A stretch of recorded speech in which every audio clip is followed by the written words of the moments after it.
External situation کو monitor کرتے ہیں اور اس کو اسیس کرتے ہیں تو اس کے اوپر بہت اس کا مثبت جو ہے وہ اثر پڑے گا، اور یہ انشاءاللہ ہم نے اب یہ بینچ مارک رکھا ہے اور اس کو اسی 26 کے سال میں اچیو کریں گے. اور 2020 میں نے اس لیے کہا کہ یہ یاد رکھنا ذرا آسان ہوگا، کیونکہ ہم 2020 پہ بہت کام کھیل کے میدان میں بھی کرتے ہیں تو ادھر بھی تھوڑا کرنا شروع کر دیں.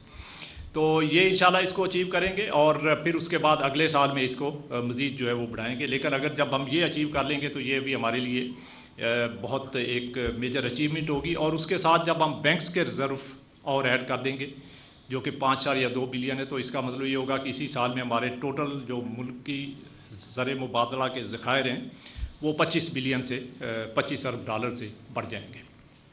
تو یہ اس کی، اور یہ اس کے باوجود ہے کہ ہم نے اپنی ساری ڈیٹ ری پیمنٹس جو ہے وہ ٹائملی کی ہیں اور باقی چیزیں جو ہماری اوبلیگیشنز اس کو ٹائملی میٹ کیا.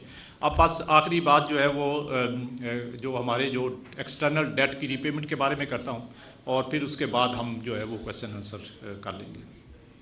تو جیسے میں ہر بار اینالسٹ کے ساتھ جب بھی ہماری یہ مانیٹری پالیسی کمیٹی کے بعد میٹنگ ہوتی ہے تو اس میں بھی اپڈیٹ دیتا ہوں، اور آج اور جب آپ کے پاس پریس کانفرنس ہوتی ہے تو اس میں بھی اپڈیٹ دیتا ہوں کہ ہمارے جو اس سال کے جو ہم نے ڈیٹ ری پے کرنا تھا، غیر ملکی قرضہ جو ہم نے واپس کرنا تھا، وہ تقریباً 26 ارب کے قریب، 26 سے اب تھوڑا سا کم ہے، 25.7 ارب ڈالر ہے ٹوٹل جو اس سال کا.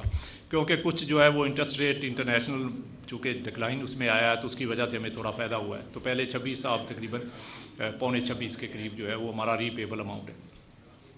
اس میں سے ابھی تک جو ہے وہ، اور اس میں سے جو 12.5 بلین ہے، یہ 26 میں 25.7 میں سے تقریباً 12.5 بلین جو ہے یہ رول اوور ہو جائے گا، اس لیے کہ وہ ہمارا جو بائی لیٹرل ہے مختلف گورنمنٹ کے ساتھ، تو اس میں رول اوور جو ہے وہ چلتا رہتا ہے اس کا. تو جیسے جیسے میچورٹی آتی تو رول اوور ہوتا ہے. ابھی تک جو ہے یہ ایز آف ٹوڈے ابھی تک 7 بلین اس میں سے آلریڈی رول اوور ہو چکا ہے. تو باقی جو ہے وہ تقریباً 5.5 بلین ہے جو آگے آنے والے وقت میں رول اوور ہوگا. اس کے علاوہ جو 2.2 بلین ہے وہ ری فائنانسنگ ہے، جو ہمارے کمرشل جو چائنیز کمرشل بینکوں سے ہم نے بورو کیا ہوا ہے تو اس کی ری فائنانسنگ ہوگی اس سال کے اندر.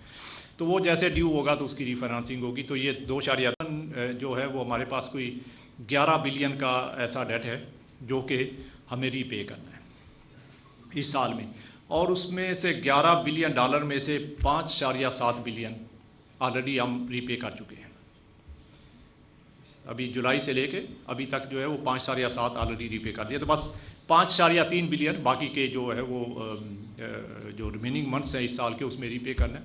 اور آپ دیکھ لیں کہ ہمارے پاس اس وقت 16.1 ارب ڈالر کے ریزروز ہیں، 5.3 ارب ڈالر ہم نے باقی پے کرنا ہے. تو اب ہمارے ریزروز جو ہے وہ اتنے ہو چکے ہیں کہ انشاءاللہ اس میں کوئی پرابلم جو ہے وہ نہیں آنا چاہیے. اور اسی لیے آپ کی ایکسچینج مارکیٹ، بہت سارے لوگ بہت کچھ لکھتے رہتے ہیں، میں زیادہ بات نہیں کرنا چاہتا، لیکن آپ فنڈامنٹلز کو دیکھیں کہ آپ کا کرنٹ اکاؤنٹ سٹیبل ہے، آپ کے ریزروز جو ہے وہ بڑھ رہے ہیں، آپ کی ڈیٹ ری پیمنٹس ٹائم پہ ہو رہی ہیں، اس میں کمی تھوڑی آ رہی ہے. اور آپ کی ایک اور بہت اہم یہ ہے کہ آپ کی جو فورن ڈیٹ ہے اس کی کمپوزیشن بہت چینج ہو گئی ہے.